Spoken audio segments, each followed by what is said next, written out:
So called రాయిడ్లు gym లో ఒక batch ఉంటది. వీళ్ళు జిమ్ కి వచ్చి ఒక 1 మంత్ 2 మంత్స్ అవుతుంది. అప్పుడే ఏదో బాడీ బిల్డర్ లాగా లెవెల్ కొడుతుంటారు. అక్కడ ఏం ఉండదు నిజానికి. సపోజ్ ఒక ఎక్స్పీరియన్స్డ్ పర్సన్ అనేవాడు 100 kgs 150 200 kgs డెడ్ లిఫ్ట్ కొడుతుంటాడు. వాడి దగ్గరికి బిగినర్ పోయి వాడు చేయంగా నేను చేయలేనా అని చెప్పి ఆ 150 kgs 200 kgs dead lift try చేస్తాడు.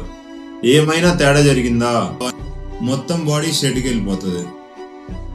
ఇప్పుడు ఆ ఎక్స్పీరియన్స్డ్ పర్సన్ కానీ ఒకప్పుడు బిగినరే, వాడు స్లోగా 2.5 kg 5 kg యాడ్ చేసుకుంటా ప్రోగ్రెస్ చేసుకుంటా ఆ 200 kgs డెడ్ లిఫ్ట్ చేస్తున్నాడు. అంతేకాని నీలాగా వచ్చిన రోజే 150 200 kgs డెడ్ లిఫ్ట్ చేయాలనుకోడు.